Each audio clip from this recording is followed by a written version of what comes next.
The phrase "sometimes doing nothing changes everything" is often attributed to Carl Jung, the Swiss psychiatrist and founder of analytical psychology. Though there's no definitive evidence he said these exact words, it encapsulates a profound psychological and philosophical truth rooted in Jung's ideas about the psyche, individuation, and the power of inner stillness. Let's unpack this concept in detail, exploring its meaning, psychological underpinnings, and practical implications, while connecting it to Jung's core teachings. The essence of the phrase: at its core, the idea suggests that refraining from action, choosing stillness, reflection, or non-interference can lead to transformative outcomes.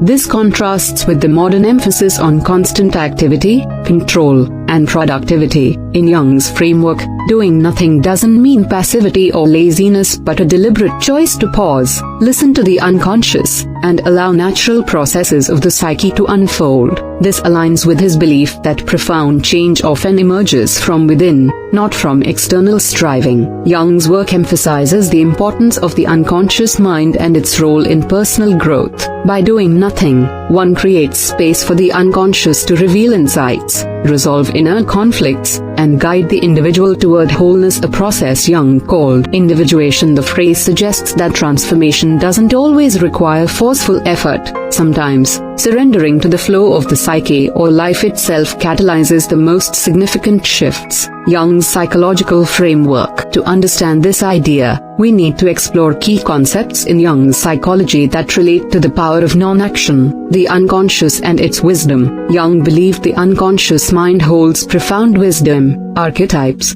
and insights that the conscious ego often overlooks.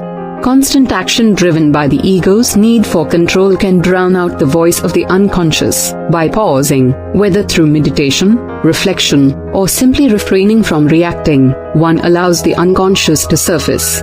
This can manifest as dreams. Jung saw dreams as messages from the unconscious, offering guidance or revealing repressed aspects of the self. Synchronicity, meaningful coincidences, which Jung studied extensively, often occur when one is open and receptive rather than forcing outcomes. Intuition, quiet moments allow intuitive insights to emerge, guiding decisions in ways the rational mind cannot. For Jung, doing nothing creates a fertile ground for these unconscious processes to work, leading to unexpected clarity or transformation. Individuation and the role of stillness. Individuation, Jung's term for the lifelong process of becoming one's true self, involves integrating the conscious and unconscious parts of the psyche. This process often requires confronting the shadow, repressed or hidden aspects of the self, and balancing opposing forces within, such as the persona, social mask. Forcing progress in individuation through overthinking, striving, or external validation can backfire, as it reinforces the ego's dominance. Instead, Jung advocated for a receptive attitude, where one listens to the psyche's signals. Doing nothing in this context means trusting the psyche's natural rhythm, allowing conflicts to resolve organically. For example, a person struggling with a decision might find clarity by stepping back and letting the unconscious provide an answer through dreams or sudden insights. Repressing emotions or forcing solutions can perpetuate inner conflict, while stillness allows suppressed feelings to surface and integrate. The paradox of control. Jung often highlighted the limitations of the ego, which seeks to control outcomes and suppress uncertainty. The phrase reflects a paradox. By relinquishing control, one aligns with the deeper currents of life and the psyche, leading to outcomes that are more authentic and aligned with one's true self. This resonates with Eastern philosophies like Taoism, which Jung studied, particularly the concept of wu wei, non-action or effortless action, where one acts in harmony with the natural flow of life. Practical implications of doing nothing. The idea of doing nothing has practical applications in personal growth, relationships, and decision-making. Here's how it can be applied, grounded in Jung's teachings. Personal growth, reflection and journaling. Jung encouraged active imagination and journaling to engage with the unconscious. Setting aside time to reflect without forcing conclusions can reveal hidden motivations or desires. Meditation and solitude. Quiet practices create space for the psyche to process unresolved issues. For example, sitting with a troubling emotion rather than suppressing it can lead to breakthroughs. Patience with the process. Individuation is slow and non-linear. By resisting the urge to fix oneself immediately, one allows deeper transformation to unfold naturally. Relationships non-reactivity. In conflicts, pausing before responding prevents knee-jerk reactions driven by the shadow or unconscious triggers.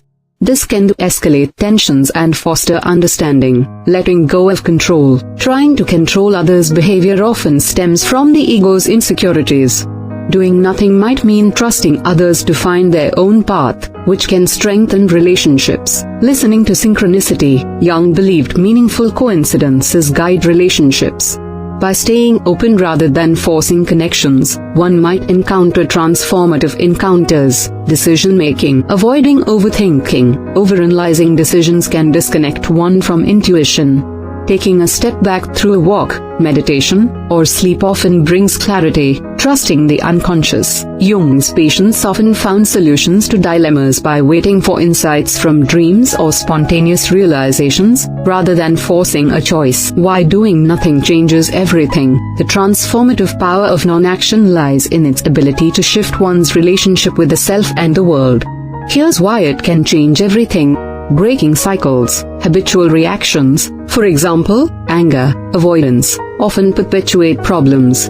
Pausing disrupts these cycles, allowing new perspectives to emerge. Reconnecting with the self. Stillness reconnects one with the authentic self, beyond societal expectations or the persona. This alignment can lead to life-altering decisions, such as changing careers or ending toxic relationships. Opening to possibility. By not forcing outcomes, one becomes receptive to unexpected opportunities or synchronicities, which Jung saw as the universe's way of guiding us. Healing the psyche. Repressed emotions or traumas often surface when given space. This can lead to emotional release and integration, transforming one's inner landscape. Jung's broader philosophy and cultural context. Jung's ideas were influenced by both Western and Eastern traditions. The concept of doing nothing echoes Taoism. The principle of Wu Wei, which Jung admired, emphasizes acting in harmony with life's flow rather than against it. Mysticism. Jung drew from mystical traditions that value surrender and contemplation as paths to divine or inner truth. Modern life's imbalance. Jung criticized the overemphasis on rationality and productivity in Western culture, which disconnects people from their unconscious. Doing nothing counters this by prioritizing inner wisdom. In today's fast-paced world, the pressure to constantly act or achieve can lead to burnout, anxiety, or inauthenticity. Jung's insight reminds us that transformation often requires stepping back, trusting the process, and allowing the psyche to guide us. Examples and anecdotes. Jung's own life. Jung himself practiced doing nothing during his midlife crisis, which he called his confrontation with the unconscious. By engaging with his dreams and visions without forcing resolution, he developed his theories of archetypes and the collective unconscious, transforming his life and psychology itself. Therapeutic practice. In Jungian analysis, therapists often encourage patients to sit with discomfort rather than immediately resolving it. One patient might avoid addressing a fear of failure by staying busy. By pausing, they confront the fear, leading to breakthroughs. Everyday life. A person overwhelmed by a career decision might take a weekend retreat, only to realize their true calling through a dream or moment of clarity. Change sparked by non-action. Challenges and misinterpretations. Not passivity. Doing nothing is not about apathy or avoidance but an active choice to trust the psyche's process. It requires courage to face uncertainty or discomfort. Cultural resistance. In productivity-driven cultures, stillness can feel unproductive or indulgent. Jung would argue this reflects a disconnection from the soul, balancing action and non-action. While non-action is powerful, Jung also valued conscious effort in individuation. The key is knowing when to act and when to pause. Conclusion. The phrase "sometimes doing nothing changes everything" captures a core truth in Carl Jung's psychology. Transformation often arises not from striving but from surrendering to the wisdom of the unconscious. By pausing, reflecting, and trusting the psyche's natural rhythm, one creates space for insights, healing, and synchronicities that can shift the course of one's life. This principle invites us to balance action with stillness, ego with soul, and control with trust, a powerful reminder in a world that equates busyness with worth. In Jung's view, doing nothing, when done with intention, is a radical act of faith in the self and the universe, capable of changing everything.